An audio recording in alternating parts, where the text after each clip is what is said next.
Cinta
Kasihilah sama manusia dan bencilah musuhmu. Tetapi aku berkata kepadamu, kasihilah musuh-musuhmu dan berdoalah bagi mereka yang menganiaya kamu. Karena dengan demikian kamu menjadi anak-anak Bapa-Ku yang di surga. Sebab Ia membuat matahari yang terbit bagi orang yang jahat dan bagi orang yang baik pula. Hujan pun diturunkannya bagi orang yang benar dan juga orang yang tidak benar. Apabila kamu mengasihi orang yang mengasihi kamu, apakah kamu? Bukankah kamu juga berbuat demikian? Dan apabila kamu hanya memberi salam kepada saudara-saudaramu saja, apakah lebihnya daripada perbuatan orang lain? Bukankah orang yang tidak mengenal Allah pun berbuat demikian? Karena itu, haruslah kamu sempurna, sebagaimana Bapa-Mu yang di surga sempurna adanya. Demikianlah Injil Tuhan.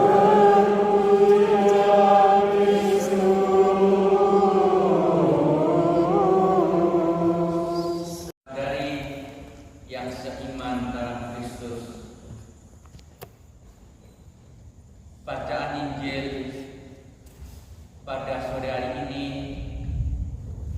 menunjukkan betapa sulitnya menjadi seorang pengikut Kristus yang sejati.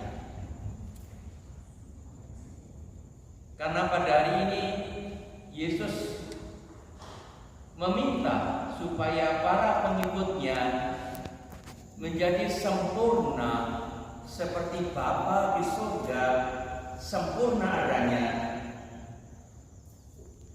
Berarti suatu target yang amat tinggi yang sebenarnya tidak mungkin kita capai, menjadi sempurna seperti Allah sempurna adanya.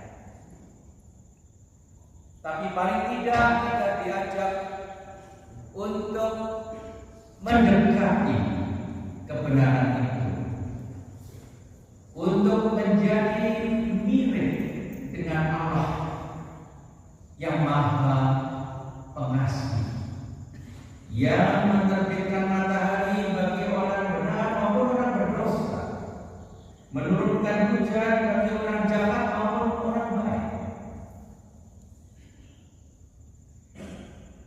Pada sore ini kita diingatkan bahwa pengikut Kristus harus bisa mengasihi sesama. Dan dikatakan, kasihilah musuh-musuhmu dan berdoalah bagi mereka yang menganiaya kamu. Ini yang sulit. Kalau kita pikir hubungan kita dengan sesama itu bisa kita beri gambaran secara bertingkat, makin lama makin sempurna. Yang paling buruk yang merupakan sifat kebanyakan orang adalah semangat membalas dendam, dan membalas dendam yang berlebihan. Betapa sering kita mendengar orang yang mengatakan, awas, tunggu pembalasan saya dan akan jauh lebih kejam. Lalu permusuhan tidak akan ada hentinya, karena setiap perbuatan dari musuh akan dilawan, dibalas dengan sesuatu yang lebih jahat. Pembalasan akan lebih kejam. Masih lebih baik orang yang membalas dendam tapi seperti balas dendam yang sepadan. Hukum balas dendam yang sepadan itu diungkapkan dalam perjanjian lama: gigi ganti gigi, mata ganti mata. Jadi balas dendam yang adil. Kelompokmu membunuh satu orang dari kelompok kami, maka kami harus membunuh satu juga dari kelompokmu. Ini yang berlaku di banyak suku bangsa.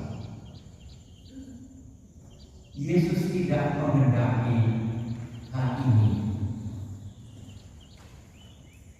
Jadi kita dituntut sesuatu yang lebih dari itu. Apakah yang lebih baik dari itu? Yang lebih sempurna ini adalah tidak membalas dendam. Jadi kalau orang berbuat jahat, kita tidak akan melakukan pembalasan. Jadi diam saja. Seperti Yesus dipukul, diam. Difitnah, diam. Itu sudah bagus. Tapi Yesus tidak menghendaki itu sebagai target kita, karena Yesus ingin lebih dari sekedar tidak membalas dendam, lebih dari sekedar sabar. Apa yang lebih sempurna adalah mengasihi musuh. Berdoa bagi mereka yang menganiaya kita.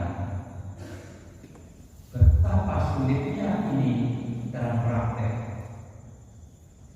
Pernah seorang imam dalam khotbah menantang umatnya, termasuk di antara para imam juga, menantang siapa di antara kalian di sini yang mendoakan musuh. Tidak usah angkat tangan, tapi siapa? Jawab dalam hati. Karena memang sulit. Tidak hanya tidak membalas kejahatan orang, tapi bahkan mengasihi musuh, mengasihi mereka yang menganiaya kita. Memang amat sulit. Tetapi Yesus sendiri telah memberikan contoh. Yesus sendiri, seperti diajarkan Santo Paulus, telah wafat ketika kita masih musuh. Ketika Yesus wafat untuk orang berdosa, Yesus wafat bukan untuk orang baik, tapi untuk orang berdosa yang masih musuh Allah.